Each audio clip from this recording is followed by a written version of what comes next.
First interview to discuss this very serious allegation is the Syrian ambassador to the United States, Imad Mustafa. Mr. Ambassador, thanks very much for coming in. How are you? All right, so you've just been called to the State Department. You're coming here from the State Department.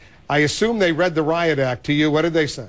Actually, they told me a ridiculous story about an alleged Syrian nuclear project, and they told me that they have compelling evidence that Syria was planning to acquire nuclear technology. Did they share that evidence with you? They showed me what they had, but I started by reminding them that the last time that top officials from the U.S. Administration went to the United Nations Security Council and discussed compelling evidence about WMDs, that was when they were talking about the Iraqi WMDs. What was the evidence they showed you? They showed me ridiculous satellite-taken photographs of a building in the Syrian desert saying this is a nuclear reactor. And I had to remind them that it is on one hand preposterous, on the other hand there is something silly about this. Not a single security guard, no barbed wire, no anti-aircraft missiles. What was that building? This is supposed to be a strategic building without a single policeman. What was it? What was it, the building that the Israelis bombed? An ordinary military building, nothing else. What was inside? Nothing. It was empty, totally empty. Here's what the White House statement says.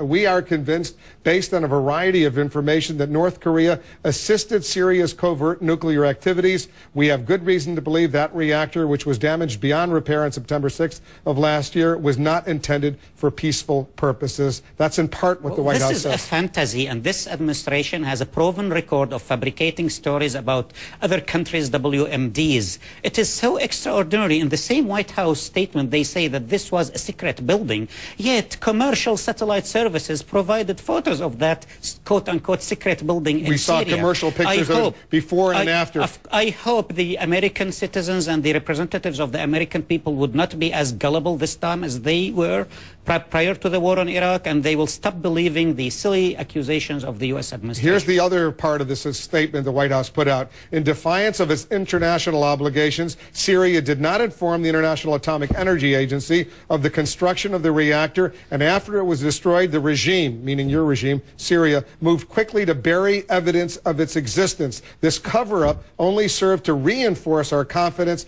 that this reactor was not intended for peaceful activities. Once again, I say I hope the truth will be revealed to everybody. This will be a major embarrassment to the U.S. administration for the second time.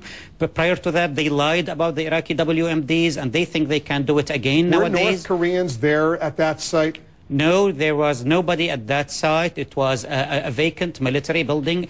There were no, I have to repeat this, no security guards, no barbed wires, no anti-aircraft missiles. It was an ordinary plain building. All photos taken by satellite services can confirm what I am saying. What is the nature of Syria's relationship with North Korea?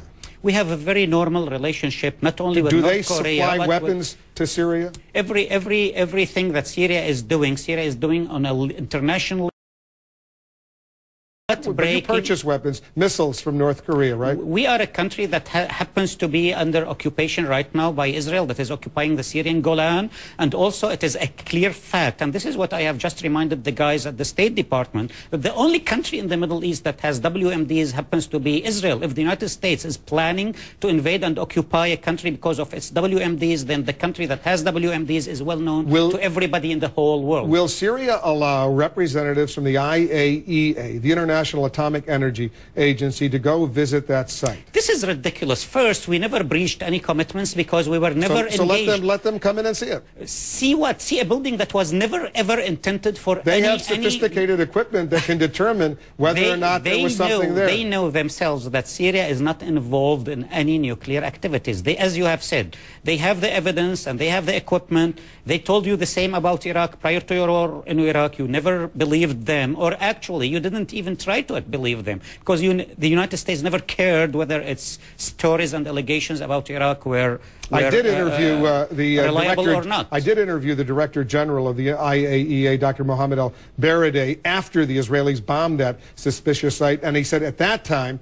the U.S. had not provided the IAEA with any evidence of an alleged North Korean Syrian plot. But we'll see what he says now that the U.S. is going to go forward. Officials at the State that The information. officials at the State Department today were kind enough to show me the sort of evidence they displayed to the U.S. congressmen today.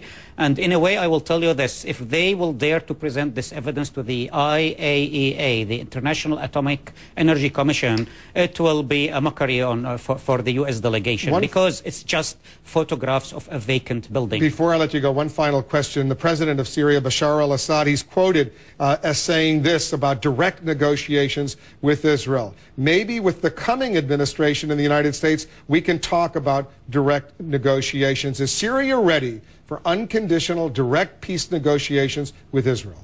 Of course, Syria has time and again said that we are willing and ready and in serious peace discussions with us, leading to a comprehensive, peaceful resolution of the Middle East conflict. It was this administration, the Bush administration, that made it impossible for the Israelis to accept the Syrian offer. This is why we believe that regardless of who will be the next president of the United States, whether it will be a Republican or a Democrat, we believe that the United States will find it in its own national interest to resume the role it used to play in the past, which is the role of brokering peace in the Middle East, not inflaming one crisis after another, starting one war after another. Ambassador Mustafa, thanks very much for coming in. Thank you.